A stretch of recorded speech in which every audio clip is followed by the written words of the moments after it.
It's time for To the Max Sports, where we talk about sports. They're just two guys, Max and Drew, in a bar talking all things sports. Well, without the bar. And the beer. Wait, why aren't we in the bar?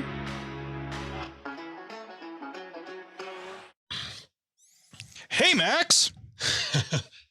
Well, as you can tell, No, Max. Jeff's not here. Neither's Max. I'm running solo. I just dropped a link so you can actually click and watch the show live as we're talking on Facebook. And then, of course, we're on Apple, Spotify. Though if they're watching you hearing about the link, they're watching and they don't need the link.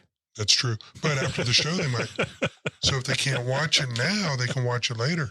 Well, hopefully they're subscribed and I'll hear it on their morning commute tomorrow morning. Yeah, hit that subscribe button for us. Jeff's not here tonight. We gave him the night off. It's his wedding anniversary. Is it really? Yeah. Somebody's put up with him for a bunch of years. That's a challenge. And we've been able to do it. I would say she's a saint, but I know on which side of the rail he's on. Well, speaking of someone who may not be happy, I'm sure Jeff's happy. I'm happy. You're happy. How would you like to be the fan that paid $700,000 for Tom Brady's last supposed touchdown football?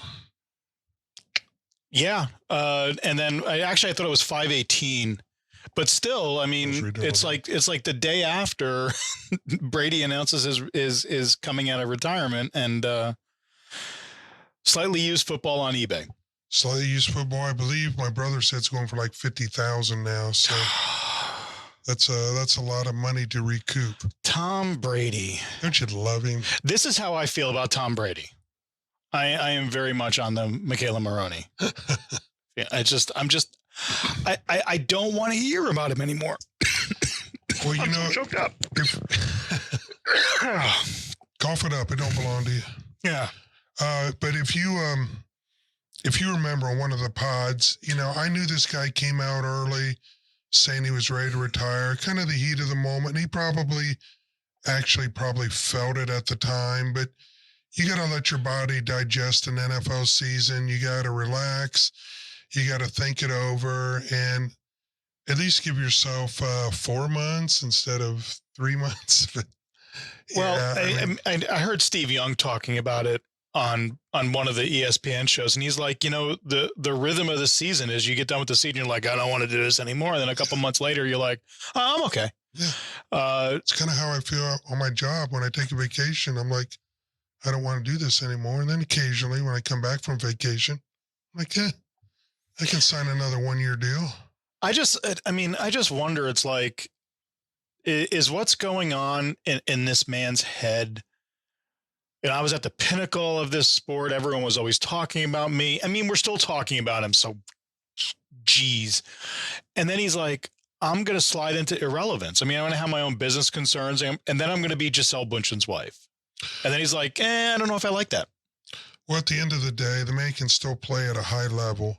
And, you know, as long as he's not out there embarrassing himself on the football field, which, you know, if he keeps playing like he has, I mean, conceivably, if he has an offensive line that keeps him upright, this guy could play another 3 or 4 years.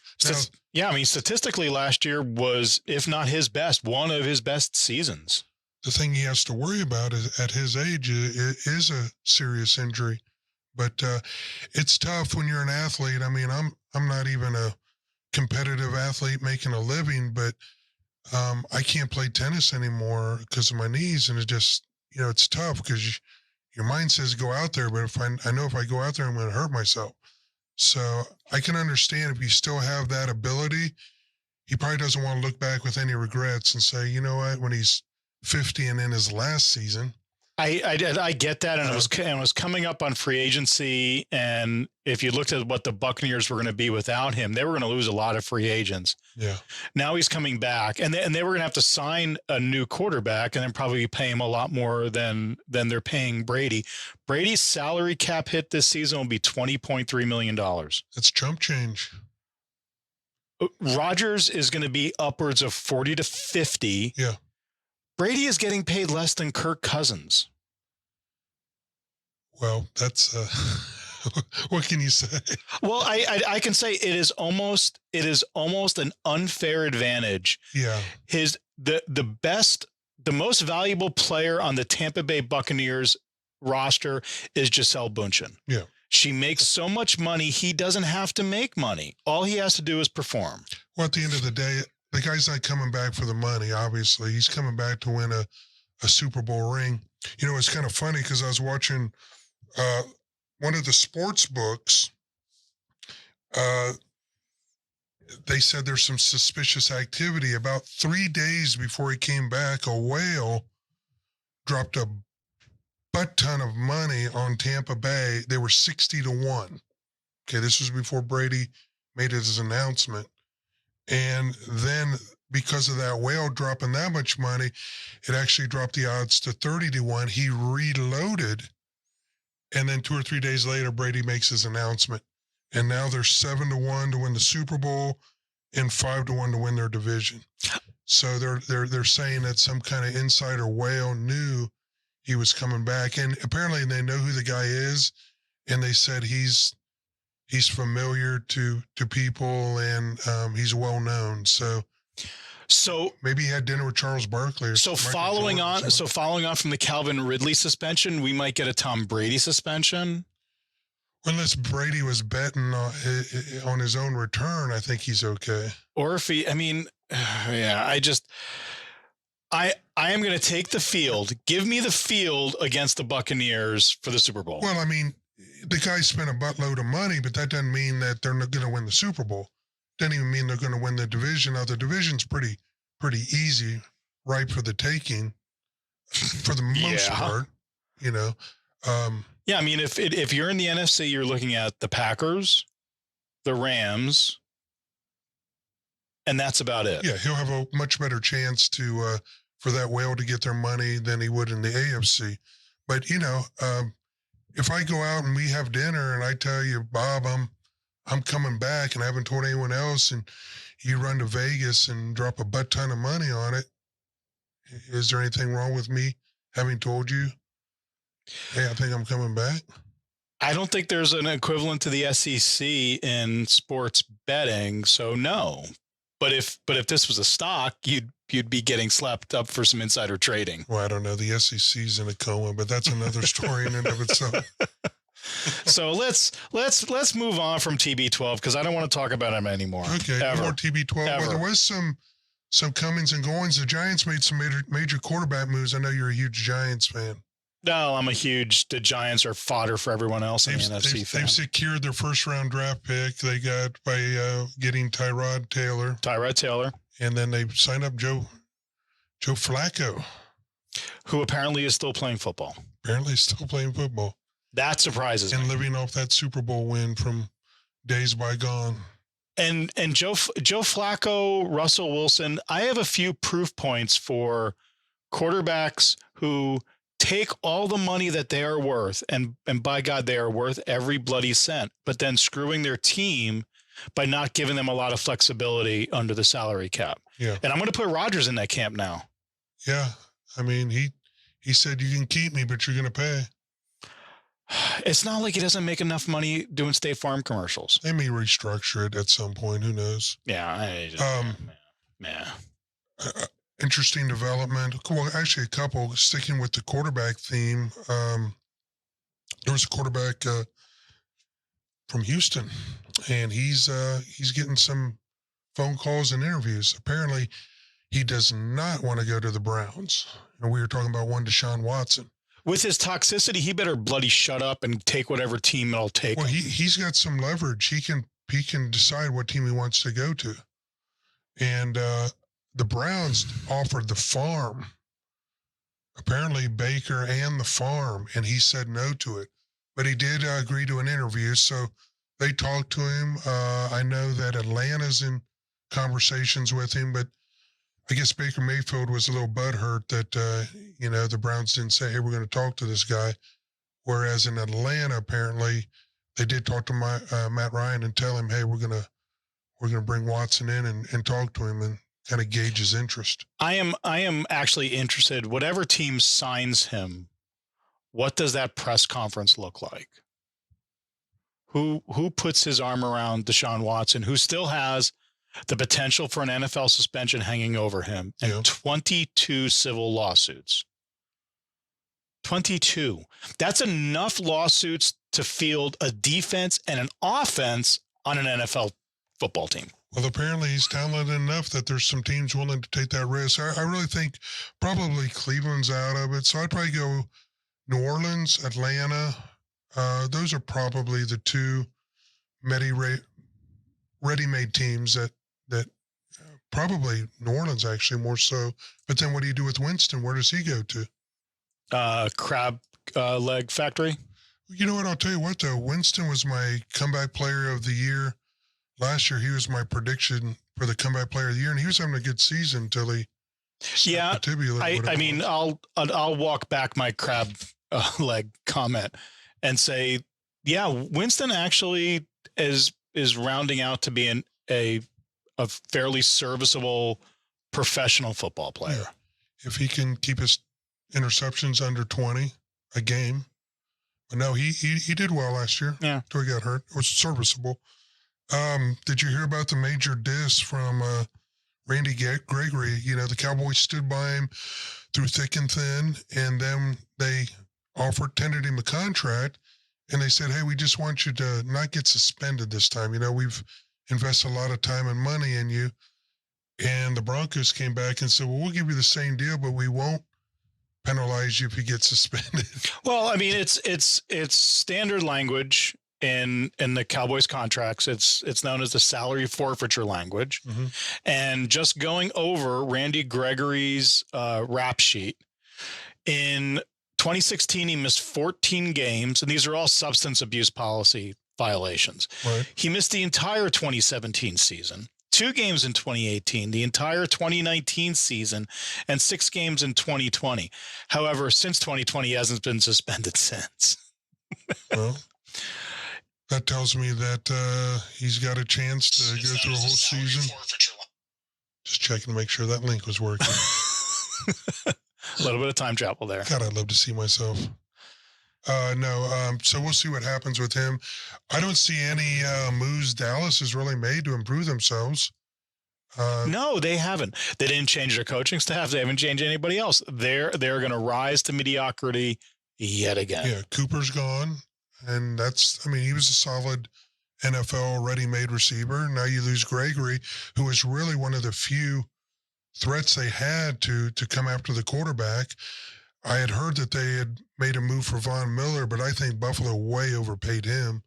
He just got tendered a $6-year, $120 million deal. Yeah, that's a little much considering 33 years old. Well, 33 years old, and he wasn't Aaron Donald on that defensive line. I mean, he was effective, situational, but he was a cameo player. Yeah. Yeah. Good disguiser. But I mean, at the same token, just having that guy there with his veteran leadership and the ability to get to the quarterback when needed, add that to that Buffalo defense, which is already pretty stout, and you got to like Buffalo next year. Yeah, and if you're Mac Jones, you're like, maybe I should retire. I'll go with Buffalo. That's my early season prediction. So, NFL, any other thoughts on anything that's going on in the NFL? No, other than it saddens me that we're moving into March Madness and some of the funnest time of the year to be a sports fan, and we have to talk about the NFL and the A block. Well, I mean, honestly, I am very much Michaela Maroney about this.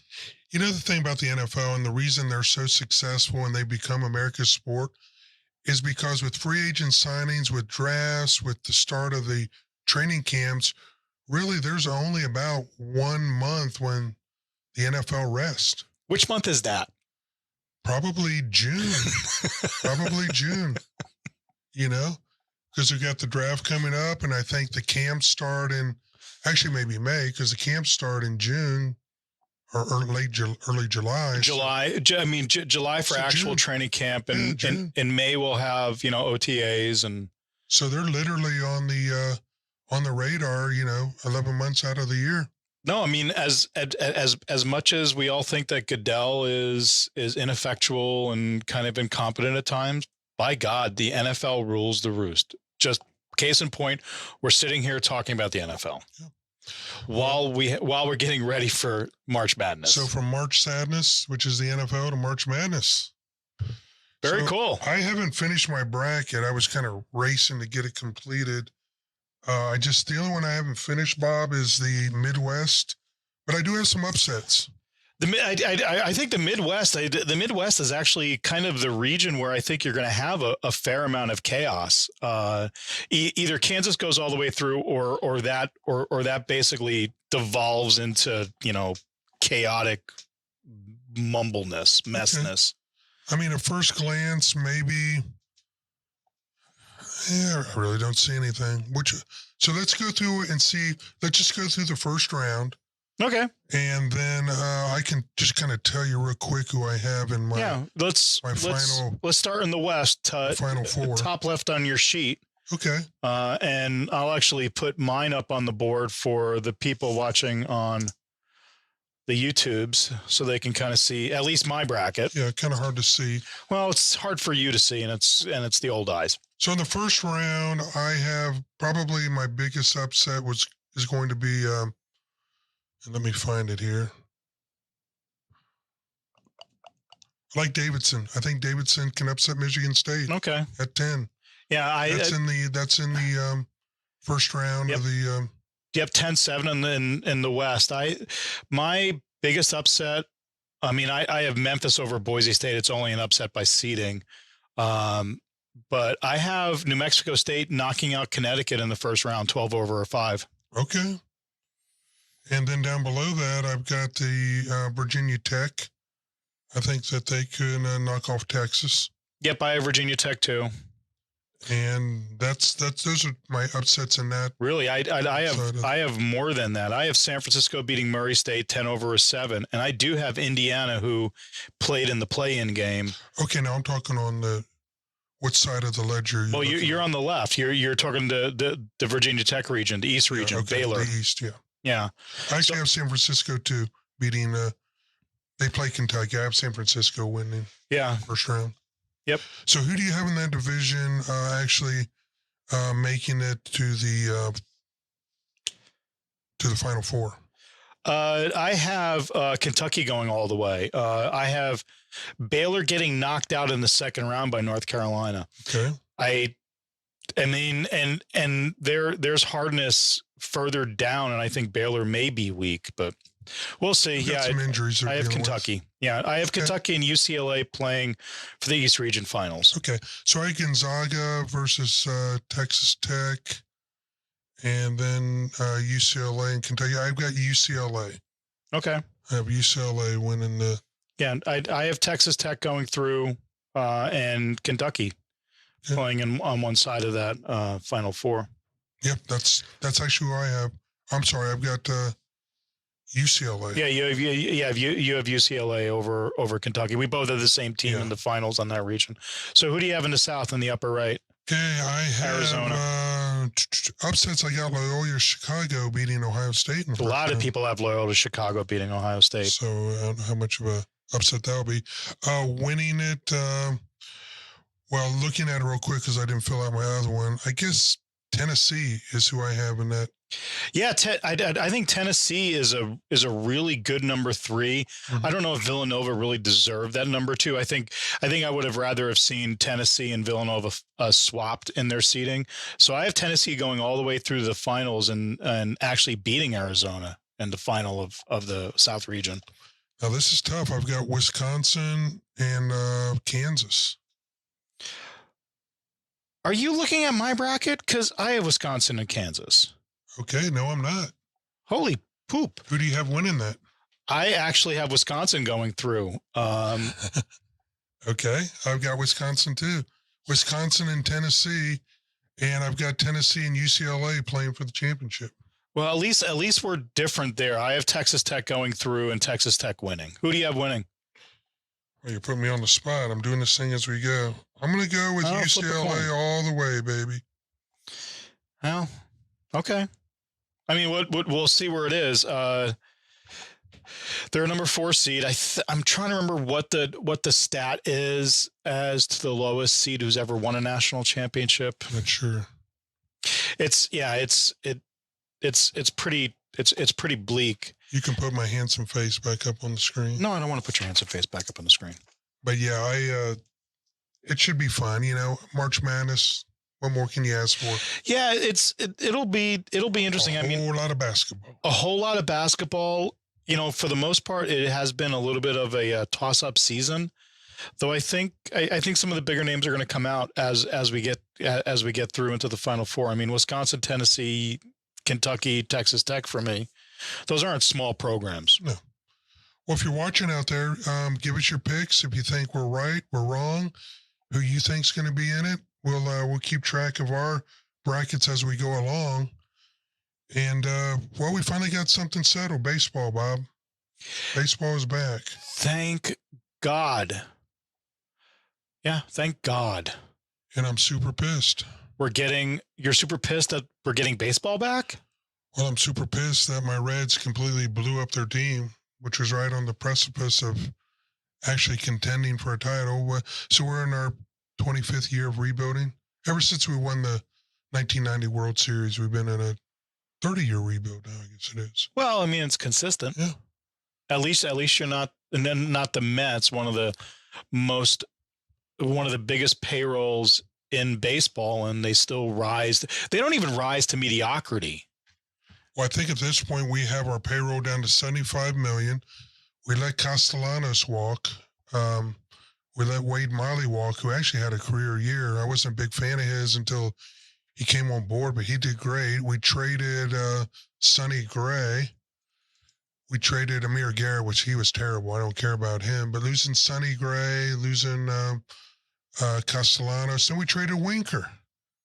I think he went to the Royals. I mean, we had 2 All-Stars last year. Mm-hmm. Our only 2 All-Stars. One walked in free agency, and the other got traded. So it's just frustrating when you're a Reds fan and you had a good year. And actually last year with this new playoff format, we would have made it. We would have been in the playoffs and played the Braves in the first round. Okay. So now we're not going to be able to beat the Little Sisters of the Poor, but I'm excited for the expanded playoffs. No, it's cool, but at some point it's going to be like basketball where why do we have a regular season when everyone can basically get in? I agree with you, and I did like the 1 and in. That was kind of cool. And the conflict for me is going to be the expanded playoffs, which are worth a lot more with TV revenue and all that, which means that the salary pool is greater. The players should be making more money. Yeah. But do we give up the 162 game season? Do we as baseball purists go, I'm okay with maybe not quite an NBA or an NHL level playoff where every other team makes it in, but I'm okay with 14, which is, what is that? 14 out of 32 for 14 out of 30, whatever it is. I'm okay with 14. We're going to get 12 and then we're going to get 14. I'm okay with that. I just don't know what that means for the 162 game season. My personal feeling is we need to ramp it back. The season? Yes. Well, you could say that about the NBA. I mean, it drags on to late June by the time when let's just have a season-long tournament in the NBA. Yeah, it's all about the money, though. The games are about the money. It's about the television revenue. We've all talked about it. But the game's back. We're going to have a lot to talk about when it comes to baseball. Man, other than that, I don't have a lot to spoon feed tonight. No, it's about it. Tomorrow starts the real NCAA tournament, and we're slowly working our way into NBA playoffs. Is there a way we'll be able to post our things so that if you click on it, you can? Yeah, we will put it up as pictures of our brackets will go up as comments on our YouTube. So if you're listening to this on your podcast on your drive in on a Thursday morning, go over to our YouTube channel. If you're not subscribed there, go subscribe there. But we'll post it up as a comment And then we'll get Jeff to fill his out. So he's a huge basketball fan. As long as Jeff fills his out before tip-off of the first games tomorrow. I know. We got to try to get hold of him. So, folks, we had a good time talking to you. It's kind of an abbreviated session. We'll see you next week on To The Max Sports. Okay, when we are out. Adios. OH.